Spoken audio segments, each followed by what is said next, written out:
In 2020, contractor Devon Henry and his team accepted a project unlike any other they had ever been tasked to do, removing Confederate statues across the state of Virginia. And it was a job that everyone else contacted by the state turned down. ABC's Ike Ejoichi traveled to an undisclosed location in Richmond to see where all the statues now reside.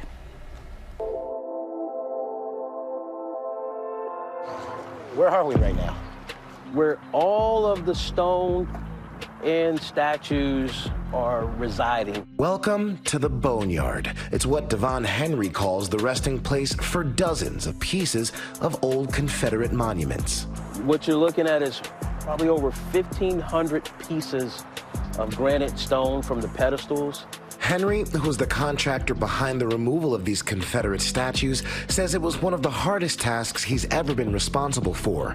He got through the work leaning into the lessons learned early on from his mother, who gave birth to Henry at the age of 15. She decided that, hey, I'm going to take care of my child. The way that she was going to do that was working at McDonald's. She got to a position where she owned 5 McDonald's in the Richmond area. Henry was the first in his family to graduate college, working at General Electric before switching gears in 2006, buying his contracting company, which he named Team Henry Enterprises. He initially specialized in erosion and sediment control until he says a seminal moment in the summer of 2017 changed everything. That's when they had the Unite the Right protest, and what that protest was about was the statues. On August 12, 2017, alt-right groups were marching in the streets of Charlottesville, Virginia for a Unite the Right rally. It turned deadly when a 20-year-old Ohio man rammed his car into a crowd of protesters, killing 32-year-old Heather Heyer and injuring 19 others.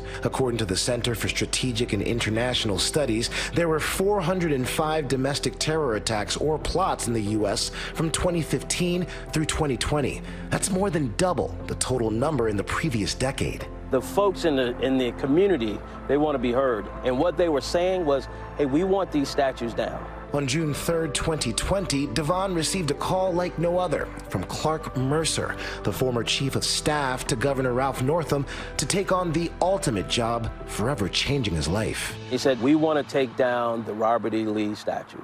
But before Henry said yes, the state said over 20 white contractors said no. I was disappointed but not surprised. There was a lot of pushback against the move to take it down. A lot of personal attacks against the governor, but it was the right thing to do. A legal dispute delayed the removal of the state-owned Robert E. Lee statue for over a year. In the meantime, the city of Richmond decided it was time to remove its own monuments. What was the process like to securing the equipment needed to actually do the job? You need a crane.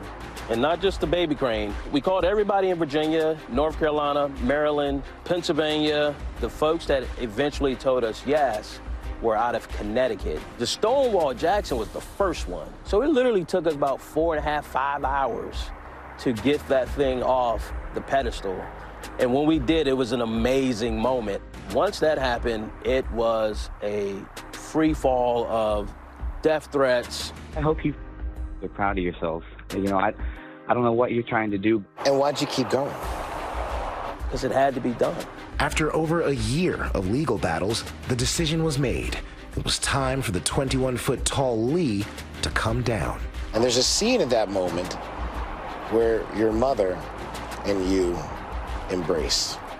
You got this quote in your head, when the black man put up the statue, and when the time comes, it'll be a black man who takes it down. I thought about all that she went through, and she just hugged, we embraced. She said, you did it. You did it. What a moment in history. We're joined now by Ike Ejoichi, and what a story. So he was the only one that agreed to do it throughout the entire state. All of the white-owned construction business owners said no. What was that like for him? Well, you know what? He told me that he wasn't surprised, but at the same time, he said that he was encouraged. Now, you saw that John Mitchell quote at the end. I spoke with him for several hours, and he kept repeating that quote. It was the black man who put up those statues. It's going to be a black man who takes it down. I'm paraphrasing that right there. But he internalized that quote, and it was essentially the fuel that made him keep going through all the threats, through all the backlash. He knew in his heart that it was the right thing to do. I mean, even trying to find the equipment to do it wasn't easy. We can see in your story all the pieces of stone that are sitting in that graveyard. What happens to those pedestals and those statues now? Well, he calls it the boneyard, but it's essentially what it sounds like, a graveyard. That's the final resting place for those stones. They're not going to leave there. They're going to stay right there. But as you saw, there's over 1,500 pieces. On every single piece, there's a little metal placard that Devon put there. And essentially what it says on that is what this piece of stone came from and where it came from, meaning what Confederate monument it was part of, things of that nature. And he said any museum can actually call him and take those pieces out if they want to. Now, as for the actual statues, that Robert E. Lee statue, that's actually owned by the Black History Museum of Richmond. They actually own that now. They called him, they got it, but they're keeping it there for right now, just like the rest of the statues. What they're going to do with it afterward, well, that's a story for another day. Thank you, brother. We appreciate it. Well, hey there, GMA fans. Robin Roberts here. Thanks for checking out our YouTube channel. Lots of great stuff here. So go on, click the subscribe button right over here to get more of awesome videos and content from GMA every day, anytime. We thank you for watching, and we'll see you in the morning on GMA.